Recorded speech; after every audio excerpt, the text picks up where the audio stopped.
नमस्कार, आपका स्वागत है अपने चैनल डी गुरुदेव में।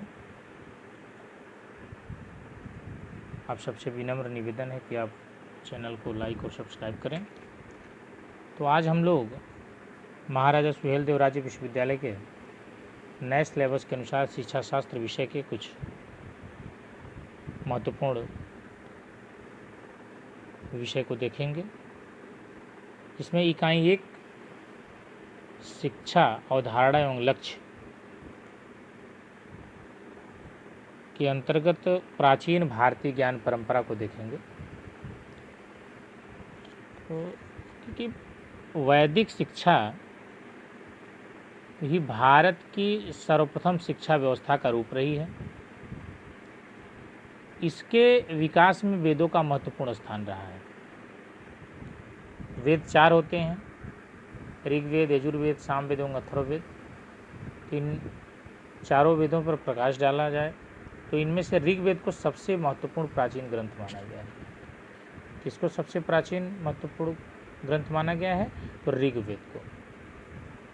और वैदिक युग में धर्म, अर्थ, काम व मोक्ष को जीवन का प्रमुख आधार माना जाता है और जीवन का एकमात्र उद्देश्य मोक्ष प्राप्ति था।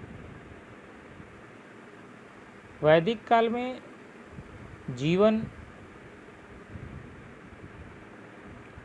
2 प्रकार की विद्याओं परा व अपरा में बटा था। परा का अर्थ है ब्रह्म प्राप्ति, अर्थात ज्ञान, कर्म व उपासना द्वारा ब्रह्म अथवा मोक्ष की प्राप्ति करना। इसमें अंतर्मुखी साधना पर बल दिया जाता था। दूसरा अपरा। अपरा का अर्थ है सामाजिक ज्ञान, अर्थात एक संगठित व नियोजित सामाजिक व्यवस्थाओं को चलाने संबंधी शिक्षा। गुरुकुल शिक्षा के प्रमुख आधार स्तंभ थे। छात्र 18 विद्याओं का ज्ञान लेते थे, जिनमें होते थे 6 वेदांग, 4 वेद। वेदांग 6 होते हैं: शिक्षा, कल्प, व्याकरण, निरुक्त, छंद, ज्योतिष। वेदांगों की संख्या 6 होती है: शिक्षा, कल्प, व्याकरण, निरुक्त, छंद और ज्योतिष। 4 वेद होते हैं: ऋग्वेद, यजुर्वेद, सामवेद, अथर्ववेद। 4 उपवेद: आयुर्वेद, धनुर्वेद, गंधर्ववेद और शिल्पवेद। तो 4 वेद, 4 उपवेद, 4 4 8 हो गए। 6 वेदांग, 8 6 14 और मीमांसा, न्याय, पुराण तथा धर्मशास्त्र। तो इस प्रकार 18 विद्याओं का ज्ञान गुरुकुल शिक्षा में दिया जाता था। पवित्रता की भावना का विकास करना, और उसकी विशेषता क्या थी? पवित्रता की भावना का विकास करना, चरित्र निर्माण एवं अच्छे नागरिक के गुणों का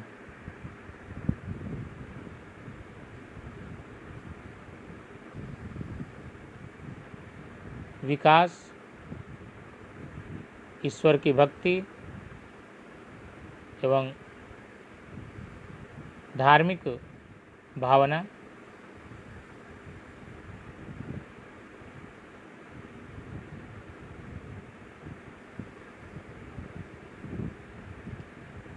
का विकास इस शिक्षा का प्रमुख उद्देश्य था।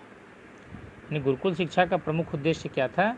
पवित्रता की भावना का विकास करना, चरित्र निर्माण एवं अच्छे नागरिक के गुणों का विकास एवं ईश्वर की भक्ति और धार्मिक भावना का विकास इस शिक्षा का प्रमुख उद्देश्य था। वैदिक कालीन शिक्षण विधियाँ प्रवचन, व्याख्यान, प्रश्नोत्तर, शास्त्रार्थ और वाद विवाद, तर्क व कहानी विधि थी। अब इस टॉपिक से संबंधित कुछ प्रश्नों को हम देख लेंगे।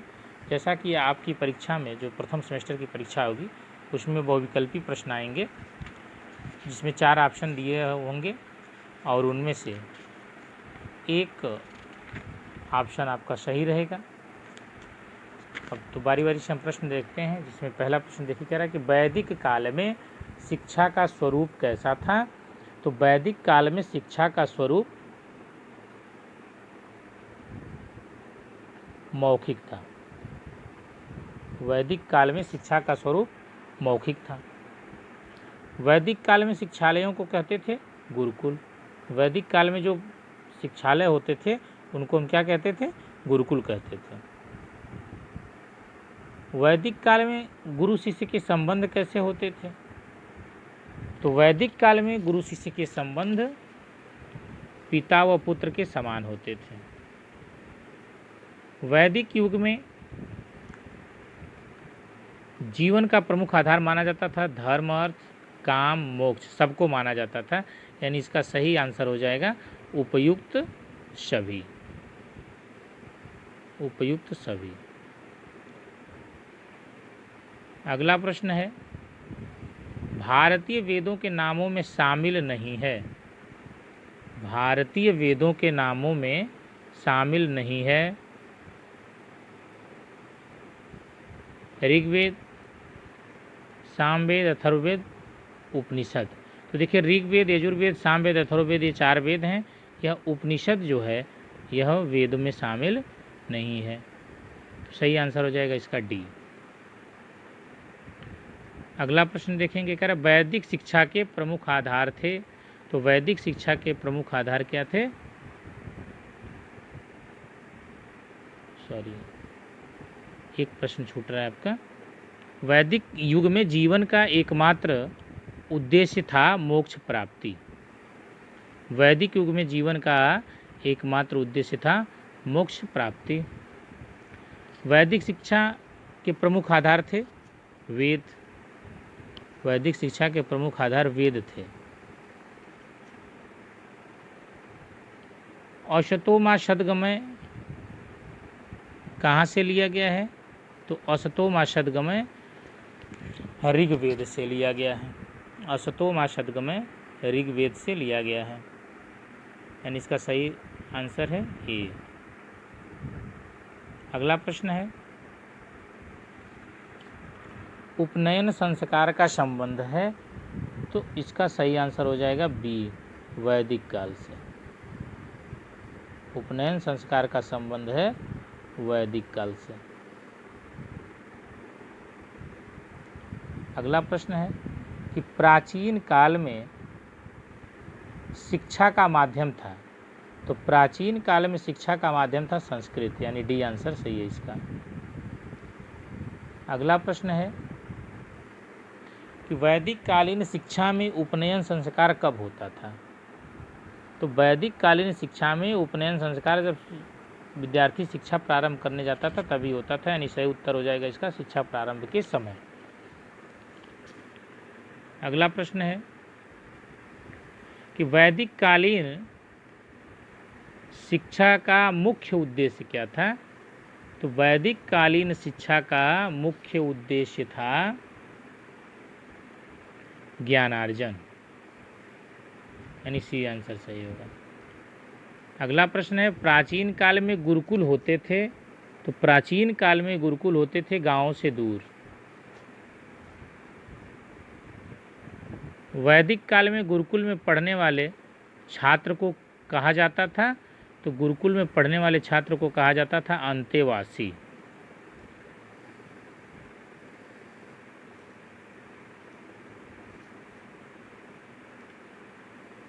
अंतेवासी। वैदिक काल में शिक्षा का आरंभ किस संस्कार से होता था? तो उपनयन संस्कार से होता था। और एक प्रश्न छूट रहा है कि वैदिक काल में गुरुकुल में पढ़ने वाले छात्र को कहा जाता था।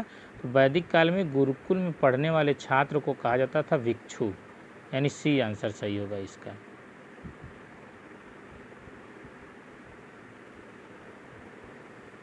भी भिक्षु। अगला प्रश्न है कि वैदिक काल में शिक्षा का आरंभ किस संस्कार से होता था? तो वैदिक काल में शिक्षा का आरंभ उपनयन संस्कार से होता था। अगला प्रश्न है, वैदिक कालीन शिक्षा का स्वरूप कैसा था? तो वैदिक कालीन शिक्षा का स्वरूप नैतिक था।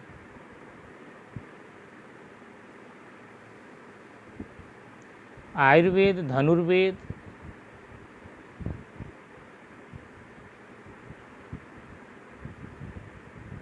गंधर्व वेद, शिल्प वेद आदि क्या हैं? तो ये सभी वेदों के उपवेद हैं, यानी बी आंसर सही है आपका।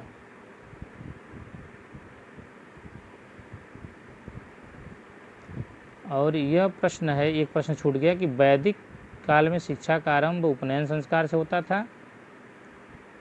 वैदिक कालीन शिक्षा का स्वरूप कैसा था? तो वैदिक कालीन शिक्षा का स्वरूप था आध्यात्मिक। क्षमा करिएगा, यह प्रश्न भूल गया था।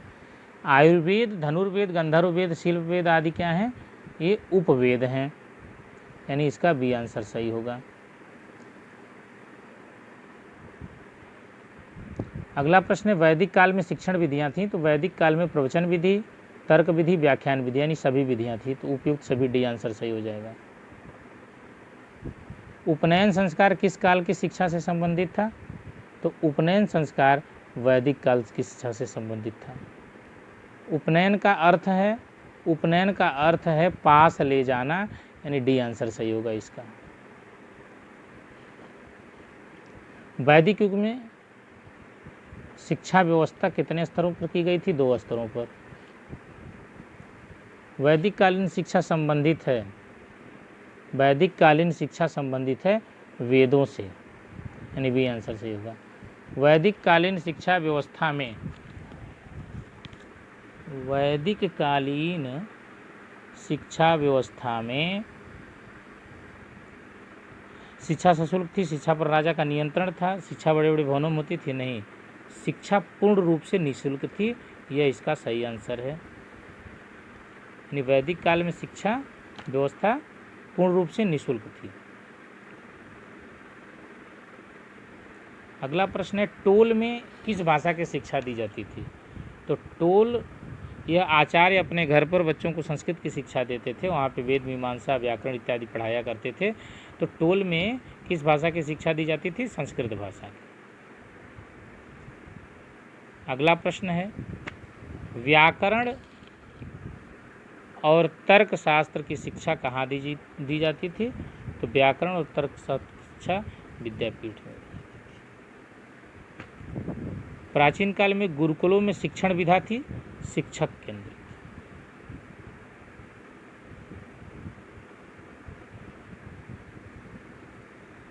अगला प्रश्न है, वैदिक साहित्य में प्रयुक्त शिक्षा शब्द का आशय विद्या, ज्ञान, बोध तथा विनय, उपरोक्त सभी, यानी डी आंसर इसका सही है। वैदिक शिक्षा का प्रमुख संस्कार था उपनयन संस्कार, यानी ये आंसर सही होगा। वेदों की संख्या कितनी है? वेदों की संख्या 4 है। वेदांगों की संख्या कितनी है? तो वेदांगों की संख्या 6 है। वेदांग कितने हैं? तो वेदांग 6 हैं, शिक्षा, कल्प, व्याकरण, निरुक्तछंद, ज्योतिष। अगला प्रश्न कह रहा है कि वैदिक कालीन शिक्षा का उद्देश्य था। तो वैदिक कालीन शिक्षा का उद्देश्य था ईश्वर भक्ति एवं धार्मिकता की भावना का विकास करना।